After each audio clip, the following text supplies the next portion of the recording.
I will explain 20 points presented with a cool, strategic approach to help you cultivate a mindset that leads to a more active and appealing life.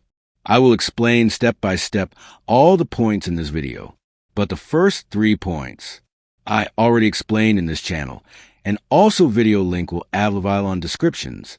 If you're not seeing this video, first watch this one, then you can understand better. So now I will explain how to embrace the beginner's mind. There is something magical about the way a child encounters the world. Watch a child pick up a seashell for the first time. Notice how their eyes widen, how they turn it over in their small hands, marveling at its texture, its curves, its hidden music when held to the ear. That single shell becomes a universe. Now compare that to the way an adult might see the same shell, barely noticing it, brushing it aside as just another object on the beach.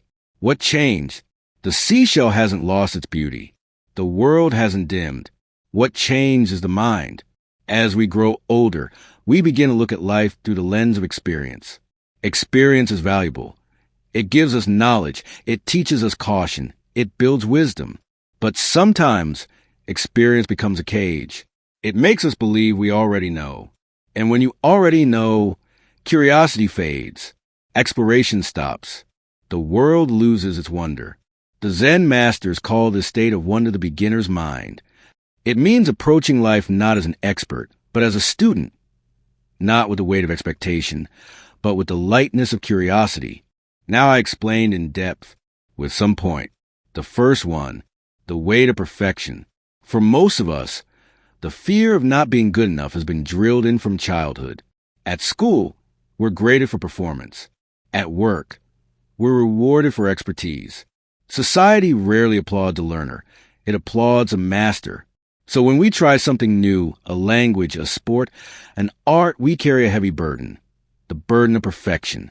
We think, what if I fail? What if I look foolish? What if I'm not good enough? And so, instead of enjoying the process, we suffocate it. We abandon hobbies because we don't excel. We avoid risks because we might not succeed. We stop learning because we're too afraid of being seen as beginners. But here's the truth. Everything beautiful begins with imperfection. Every artist once made messy sketches. Every musician once hit the wrong notes. Every athlete once stumbled. The greatest masters in history began not as experts, but as beginners who were willing to be bad at something long enough to grow into greatness. Second one, the freedom of curiosity. Now, imagine the same scenario approach with a beginner's mind. Instead of fearing mistakes, you welcome them as part of the adventure. Instead of demanding mastery, you celebrate progress. Instead of chasing perfection, you chase curiosity. A beginner's mind asks, what happens if I try this? What can I learn from this mistake? How does this feel? It turns every challenge into an experiment. And experiments by nature are never failures. They're discoveries.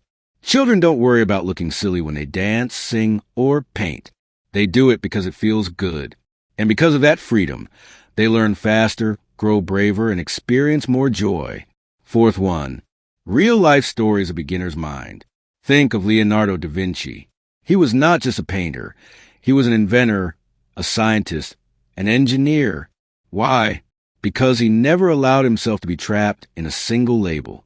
His curiosity drove him to explore everything. He remained a beginner in multiple fields, and that beginner's openness gave birth to genius.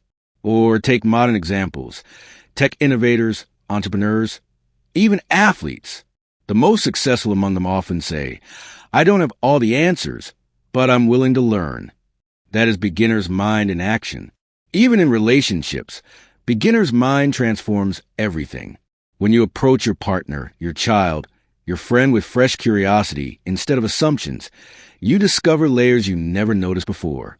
You listen more deeply. You connect more fully. Fifth one, shedding the ego. One of the biggest barriers to beginner's mind is ego.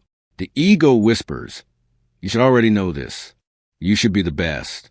People are watching. But ego is heavy. It binds you to expectations.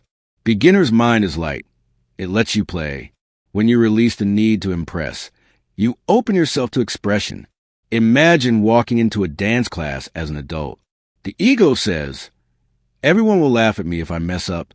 But beginner's mind says, what a joy to move my body and learn something new. The first approach ends in shame. The second ends in freedom. 6.1. Making every experience a playground. What if you treated life not as performance, but as a playground? Every mistake becomes a slide. Every challenge becomes a swing. Every lesson becomes a game. When you cook with a beginner's mind, a burnt dish is not a disaster. It's an experiment in taste. When you learn a new skill with a beginner's mind, stumbling is not embarrassing. It's evidence that you're trying. When you face change with a beginner's mind, uncertainty is not a threat. It's an adventure. This shift doesn't just make life lighter. It makes it richer. 7th, 1 practical ways to cultivate beginner's mind. Ask questions like a child. Instead of assuming you know, ask why, how, what if. Curiosity is the door to wonder. Detach from outcomes. Focus on the process, not the result. Enjoy painting, even if the painting is not good. Celebrate small wins. Applaud progress, not perfection. Every step forward is a victory. Surround yourself with learners. Be with people who are also exploring, failing, trying, and growing. Their energy will inspire you. Laugh at mistakes. Humor dissolves shame. When you can laugh at yourself, learning becomes joyful. 8th, 1. Returning to wonder. Beginner's mind is not about denying what you know. It's about holding knowledge lightly, so it doesn't block curiosity. It's about saying, even though I've walked this path 100 times, maybe today I'll notice something new. The truth is, the world is infinite. Every sunrise, every conversation, every challenge hides details we've never seen before. But only a beginner's eyes can notice them. Children don't carry the burden of expertise. They carry the light of wonder. And wonder is what makes life extraordinary. And now the last one, the gift of being a beginner. So, the next time you try something new, whether it's learning a skill, starting a job, or exploring a relationship, don't ask yourself, am I good at this? Ask, am I open to this? Because being a beginner is not a weakness. It is a gift. It means you are alive enough to grow, brave enough to try, humble enough to learn. The seashell on the beach is still beautiful. The world is still full of magic. The only question is, will you look at it with the tired eyes of expertise or with the shining eyes of a beginner? Embrace the beginner's mind. Let go of perfection. Step into curiosity. And you'll find that life, once again, becomes an endless, joyful experiment. If you found this video helpful, give it a like to help us reach more people who need this message. Subscribe so you don't miss our next video on reframe challenges as quests. And for today's mission, drop a comment with the word mind once you committed to a new positive habit this week. I'll be in the comments cheering you on.